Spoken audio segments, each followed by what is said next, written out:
It was about 5 or 6 weeks ago that Victoria spoke to a group of 600 people at a Rotary Club, and she's going to be giving the same speech to us today.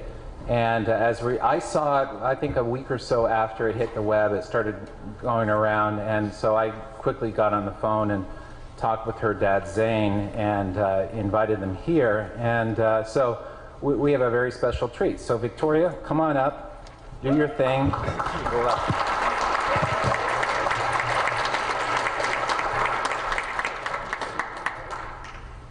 Have you ever wondered why Canada is in debt? Have you ever wondered why the government forces Canadians to pay so many taxes?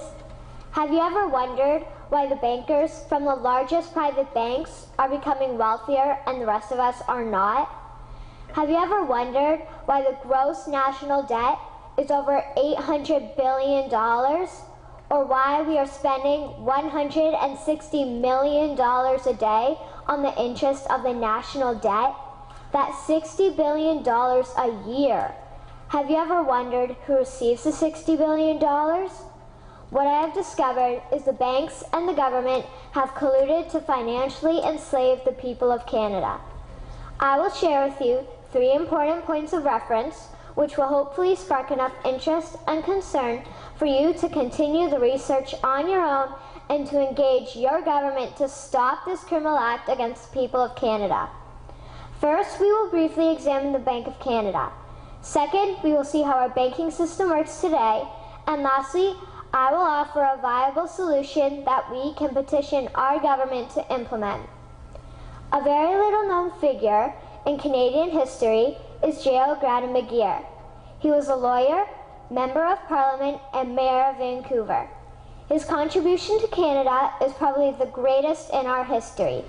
He championed the creation of the National Bank of Canada, whose sole purpose is to create and manage Canada's money. It was formed on July 3, 1934, and owned by all Canadians. Until the 1970s, because of the Bank of Canada, Canada's national debt was held at a constant, manageable level, until the government decided to implement what we now have as our modern-day banking system that is robbing the Canadian people. So how are they robbing us?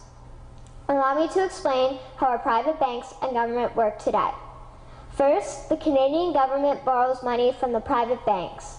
They then lend the debt-based money to Canada with compounded interest. The government then continues to increase taxation of Canadians year after year in order to pay back the interest on the exponentially growing national debt. What results is inflation, less real money for Canadians to spend into our economy, and the real money being used to pad the pockets of the banks. Also, the government gave the banks the ability to loan out money that doesn't exist in the form of loans. When a bank gives you a mortgage, which literally means a death pledge, or a loan, they don't actually give you money. They click a key on a computer and generate the fake money out of thin air. They don't actually have it in their bank vaults. Presently, the banks only have $4 billion on reserve, but they have loaned out over $1.5 trillion. To quote Graham Towers, each and every time a bank makes a loan, a new bank credit is created. New deposits, brand new money. Broadly speaking, all new money comes out of a bank in the form of loans. As loans are debt, then under the present system, all money is debt. What I find interesting is even Jesus, in Matthew 21, drove out the money changers in the temple because they were manipulating the currency to steal money from the people. The private banks are just like the money changers in Matthew 21. They are defrauding and robbing the people of Canada, thus their freedom, and they need to be stopped. How should the banking system work? In an infamous interview, Mr. McGeer asked Mr. Towers, "Can you tell me why a government with power to create money should give that power away to a private monopoly and then borrow that which Parliament can create itself back at interest to the point of national bankruptcy?" Mr. Towers replied, "If Parliament wants to change the form of operating the banking system, then certainly that is within the powers of Parliament. In other words, if the Canadian government needs money, they can borrow it directly from the Bank of Canada. The people would then pay fair taxes to repay the Bank of Canada. This tax money would in turn get injected back into our economic infrastructure and the debt would be wiped out.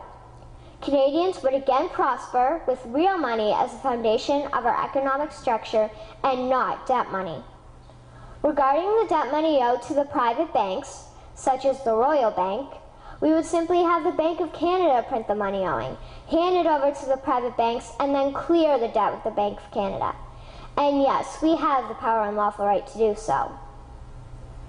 In conclusion, it has become painfully obvious, even for me, a 12-year-old Canadian, that we are being defrauded and robbed by the banking system and a complicit government. What will we do to stop this crime? What will we do to ensure that the next generation will live free and clear of the debt-based economy that enslaves them to the banks? Margaret Mead said the following, and I hope that all of you remember this. Never doubt that a small group of people can change the world. Indeed, it is the only thing that ever has. Thank you.